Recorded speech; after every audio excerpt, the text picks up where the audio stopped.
Bem-vindos ao nosso Falando Nisso de hoje, nesse canal YouTube, com algumas perguntas, mas também algumas respostas.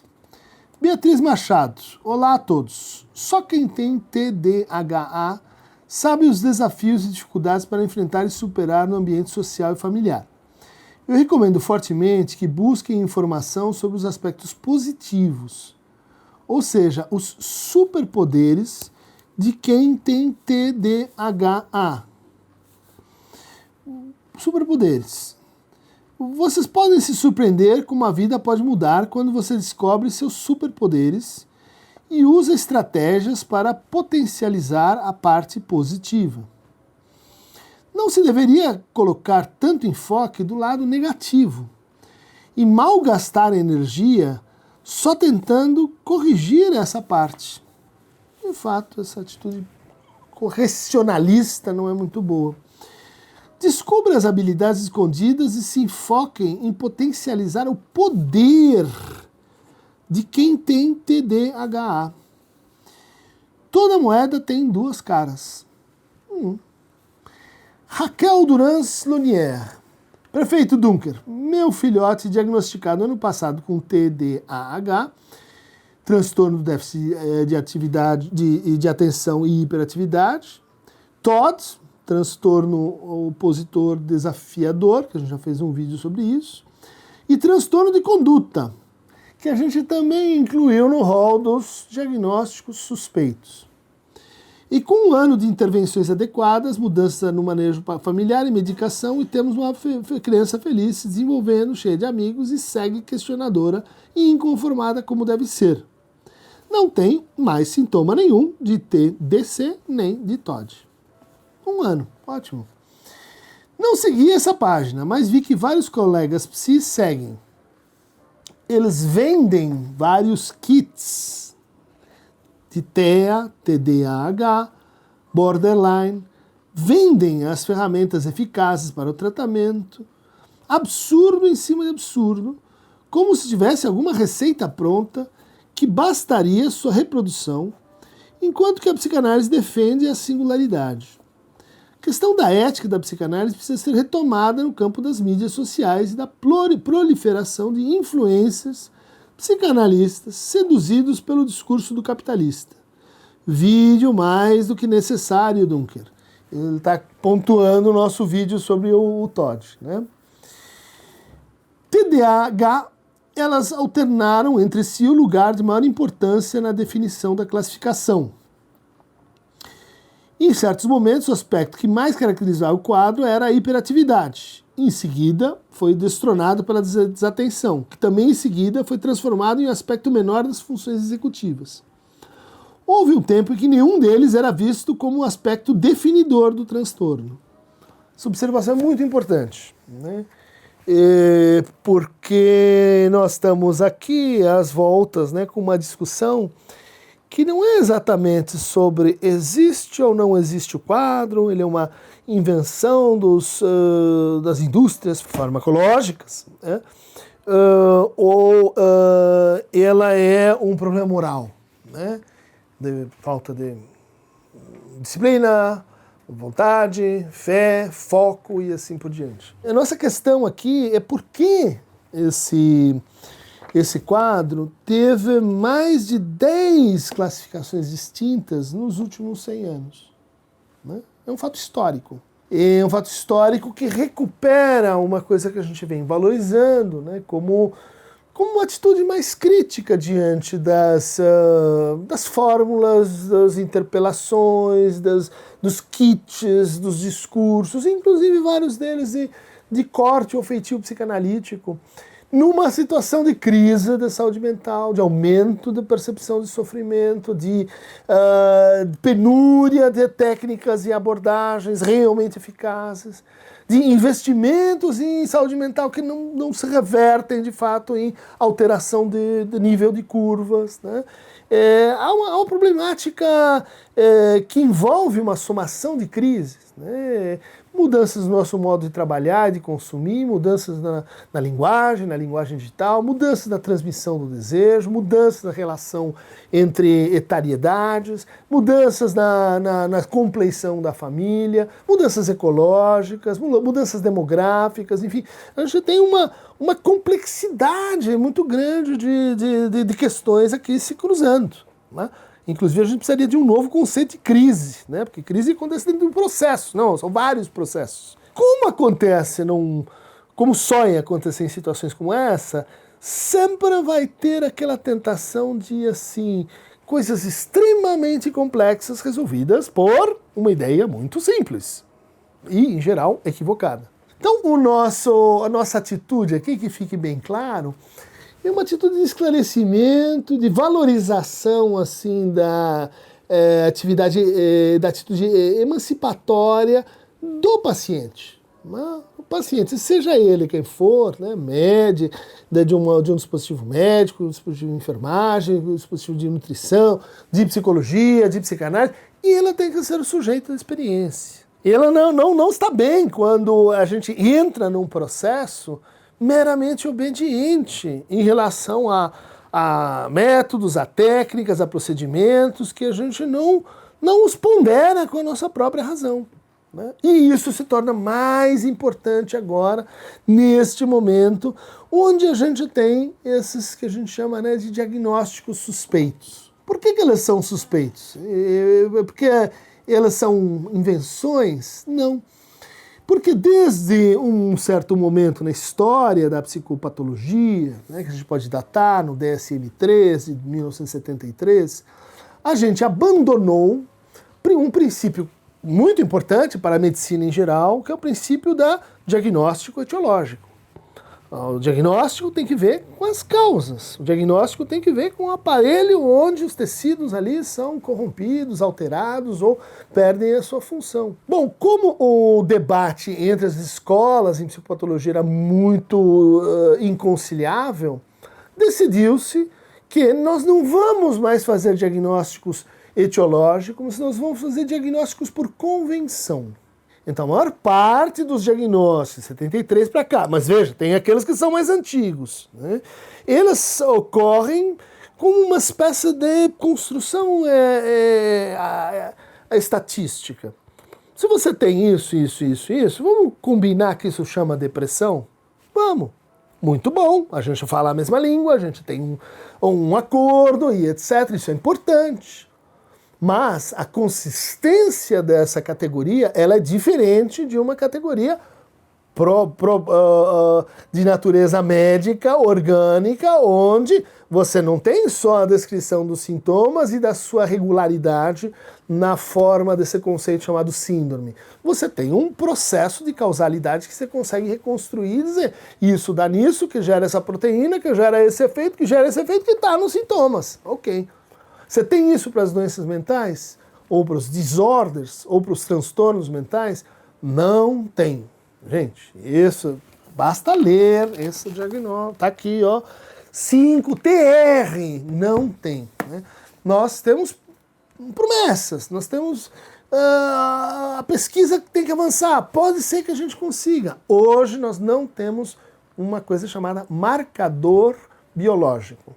Vou lá, faço um exame de glicemia, deu 200, você tem um problema de insulina, vamos ter que tratar, porque tem um marcador biológico dizendo que você está fora do patamar. Desafio. E agora nós vamos entrar no nosso personagem da noite, né? A pessoa a quem eu estou dedicando esse volume, chama-se Haider Rizvi. Está aí na sua página do Instagram com 323 mil seguidores, né? E o Haider, ele tem se dedicado nos últimos meses a fazer comentários diários sobre o meu vídeo sobre TDAH, que tem 70 mil, acho que visualizações, onde vocês podem ir lá conferir, porque ele diz assim que o meu vídeo é criminoso, e que ele tem que sair do ar, e que eu estou desinformando as pessoas. Ao dizer o que eu vou repetir aqui, gente, vocês avaliem então se estamos com uma queixa-crime em andamento, né? Pode fazer o julgamento. O que eu estou me referindo, senhor Haider Rizvin, é que os nossos diagnósticos, a partir de um dado momento, particularmente alguns deles, inclusive o TDAH, você que se apresenta como expert em TDAH, TDA hábitos. O TDAH, ele foi formado assim, a gente tem o céu, a gente já tem as estrelas. Alguém duvida da existência de estrelas? Não. Não estou duvidando da existência da estrela. Não estou duvidando de que existem pessoas, né, que sofrem com desatenção, que não prestam atenção em detalhes, que frequentemente têm dificuldade de manter a atenção em tarefas lúdicas, que parecem frequentemente não escutar, que não seguem instruções até o fim. Eu sou uma delas. Que tem dificuldade de se organizar para tarefas e atividades, que evita, não gosta ou reluta em envolver tarefas que exigem esforço mental prolongado, que frequentemente perde coisas, esquece coisas, interrompe tarefas, que frequentemente se pega como distraído por estímulos externos e com frequência é esquecido em relação a atividades cotidianas, né? Essas pessoas existem, ninguém duvida que a gente sofre cada vez mais com esses infortúnios, né? As estrelas, né, estão lá no céu, cada uma delas. O que me parece mais complicado é dizer que estas estrelas formam, como vocês podem ver, a constelação de Gêmeos. Esta outra conformação de estrelas forma a constelação de Escorpião. E esta outra forma a constelação de Libra. E que estas constelações, elas têm o mesmo nível de existência que as estrelas. E que essas constelações afetam a nossa vida criando tipos, né, de personalidade, ou de funcionamento, ou patologias. Entenderam como a gente tem que ter um certo espírito crítico, né? Porque a psicopatologia, ela está montando coisas que andam juntas. Coisas que andam juntas, às vezes têm a mesma causa, às vezes não têm. Ou seja, o fato delas aparecerem juntas não me garante que a gente tenha um quadro consistente do ponto de vista etiológico, do ponto de vista da causa. E eu poderia pensar uma série de situações, de funcionamentos, nos quais esse tipo de estrela aparece na vida das pessoas. Vamos pensar nas pessoas em como elas trabalham, nas pessoas em como elas se relacionam, nas pessoas e essa grande meta-moral que tomou conta da nossa civilização chamada aceleração. Quanto mais rápido, melhor, né? Quanto mais acelerar, melhor, né? A gente não vai perdendo tempo. É muito importante acelerar. Não desliga, não para. Esse é o bom. Nunca desperdice tempo, né? O tempo é uma coisa que a gente pode usar para explorar e sair da zona de conforto. Isso é como a gente tem que ser, né? Não perder tempo. Focado. Quanto mais focado, melhor. Quais são os seus objetivos na vida? Vocês conhecem esse discurso? Eu conheço. Olha como ele é, sim, curiosamente, né, correlato de um conjunto de déficits que estão ligados à falta de foco, falta de atenção, hiperatividade. Será que não tem um pouco que seja do nosso óculos ideológico, o nosso óculos da nossa forma de vida, fazendo com que isso seja problemático e não outras coisas? É para isso que eu estou tentando chamar a atenção de vocês. Porque junto com o surgimento desses diagnósticos mais assim suspeitos, apareceram os administradores de diagnósticos suspeitos. Olha que incrível.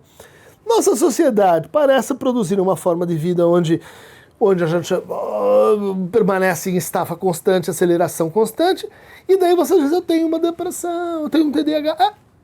não se amofine, eu tenho a cura também. Eu não tenho só aquilo que causa, mas é também aquilo que cura. Então, me parece que é importante a gente chamar a atenção para aqueles que estão assim ganhando, né, com os tais diagnósticos suspeitos. Não quer dizer que todos sejam pérfidos, que todos sejam malvados. Nós, psicanalistas, também atendemos pessoas que têm déficit de atenção com hiperatividade. Nossa tarefa, nosso ganha-pão também tem que ver com o sofrimento alheio. Muitos médicos, muitas pessoas que vivem na saúde mental ganham o seu pão com a miséria alheia, na verdade tentando diminuir esse sofrimento. Mas esse senhor, Heider Hissvi, tem uma empresa de TDAH.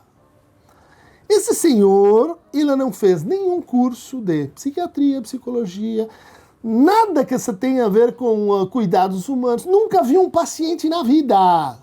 Ele é um empresário.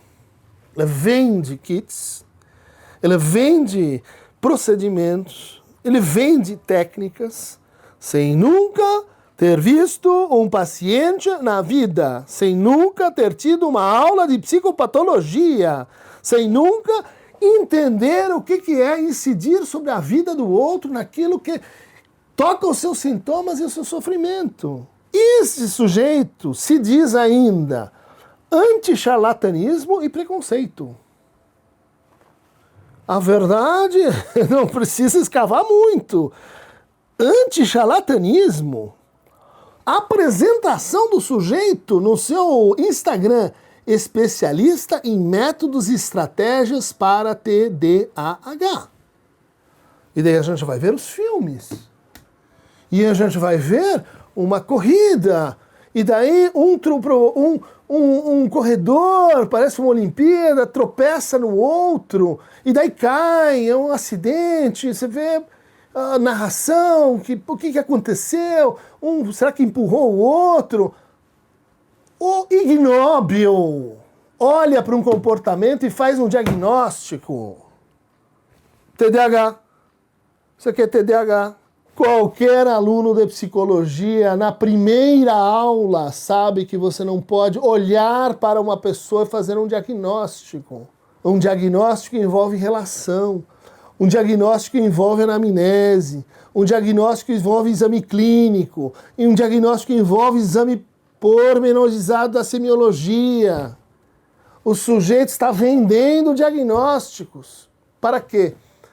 Para as mentalidades desavisadas e sofrentes, que estão lá, eu não consigo produzir como o meu vizinho, eu estou inadequado, eu estou perdendo a corrida. Por que será que está acontecendo comigo? TDAH. Existe, mas existem também aquelas que estão explorando a fé alheia. E a gente vai vendo, dia a dia, as postagens. Então uma pessoa cai de jet ski, TDAH. A outra pessoa não consegue improvisar, é TDAH. 23 formas de mascarar os sintomas. O que o senhor entende de sintoma, rapaz? Para de enganar as pessoas. É assim. Esse aqui sou eu, esse aqui sou eu, esse aqui sou eu. Não é assim que se lida com saúde mental. O senhor está fazendo um desserviço. Conversar com uma pessoa com TDAH é uma delícia. É uma mistura de vários assuntos diferentes. Cada uma intensidade para cada coisa. Cheio de caras e bocas, se perdendo e se achando no meio das histórias. Isso aqui não é brincadeira, rapaz. Tem gente sofrendo de verdade. Tem potencialidades. Os superpoderes de TDAH. Gente, claro que existem sintomas que são egossintônicos, que a gente se identifica com eles, que eles são parte da nossa personalidade. Tem sintomas que são egodistônicos, que eles causam mais sofrimento. Tem sintomas que são, assim, mais adaptados para a nossa época. Vamos dizer que eu tenho um sintoma que é adorar trabalhar. Eu adoro trabalhar. Ninguém vai dizer, puxa, mas o Cris, ele tem um sintoma. Por quê? Porque ele está mascarado no nosso ecossistema. Nosso sistema não lê isso como uma inadequação, mas é uma inadequação. Por quê? Porque eu não consigo impedir-me de fazer, porque isso é coercitivo, porque uma série de detalhes que qualquer um que tenha estudado o mínimo sobre um sintoma vai ver, e vai perguntar, e vai ir atrás. A ideia é que, assim, o sintoma ou não sintoma, ele tem que ver com a gente estar tirando poderes especiais. Pode ser, mas isto me lembra uma pesquisa que meu amigo Nelson da Silva Júnior fez, com papers de melhor qualidade internacional, dizendo quanto de transtorno bipolar um bom gerente deve ter. Qual o índice de bipolaridade para que você tenha aquele aguerrimento, aquele brilho e etc. Você está empreendendo saúde mental. Né? Quer dizer, como se não bastasse a possibilidade de que as nossas formas de vida, ou nossa forma de trabalhar, tenha uma relação etiológica com os sintomas, tipo burnout, vem o sujeito dizer aqui que não, que isto aqui é uma coisa legal de ter. E eu vou ensinar você como você pode ser a sua melhor versão de TDAH. Sim, gente, a gente precisa se conciliar com o sintoma, mas não com uma identificação entre um TDAH e um cachorro que ouve dicas de quem não conhece o TDAH. Um cachorro. Gente, isso aqui é um alerta, né? Vamos começar aqui a nossa sessão coaches versus professores. Porque passamos de um certo limite e minha irmã é presidente da associação de coaches. Adoro minha irmã, os coaches do bem, os coaches que ensinam, mentorias. A mentoria de TDAH, não. Falta, próximo é vermelho, isso aí não se admite, não se deixe enganar. Não tem mentoria para transtorno mental. Isso é outra coisa, você pode chamar de outra coisa, né? Não desse jeito. Então aqui eu vou passar, né, por uma série de notas históricas. O meu argumento vai ser só esse. Em 1902, o Steele, o primeiro professor de doenças infantis do King's College Hospital, escreveu vários livros sobre comportamento infantil. E ele ficou conhecido pela descrição da artrite reumatoide crônica em crianças com uma certa patologia, chamada depois patologia ou doença de Steele.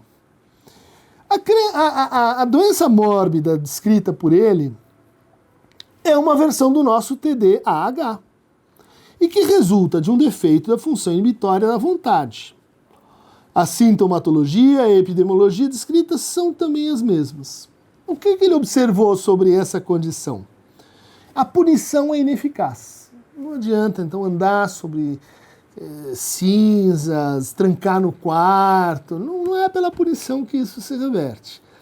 O comportamento agressivo e desafiante, que está na base da criminalidade, é uma manifestação comum. Gente, ligação entre transtornos mentais e criminalidade, historicamente, dá em ideologia. Quer dizer, nunca se conseguiu comprovar que se você é esquizofrênico, você vai ser mais criminoso. Se você é neurótico obsessivo, você vai ser mais criminoso. Se você tem pânico... Isso, gente, assim, são condições tão, vamos dizer assim, sociológicas que você tem em jogo, que, bom, havia uma hipótese, né, que é de que, no caso que você tem duplo cromossomo Y, então ele incide mais nas prisões americanas, e daí você pode dizer, não, tem um elemento genético aqui envolvido. Tudo bem, mas isso não é desse tipo de psicopatologia que a gente está falando. Né? Isso é uma alteração genética. Né? Não tenho dúvidas dessa alteração genética, mas psicopatologia... Bom, mas tá lá, ligação com crime.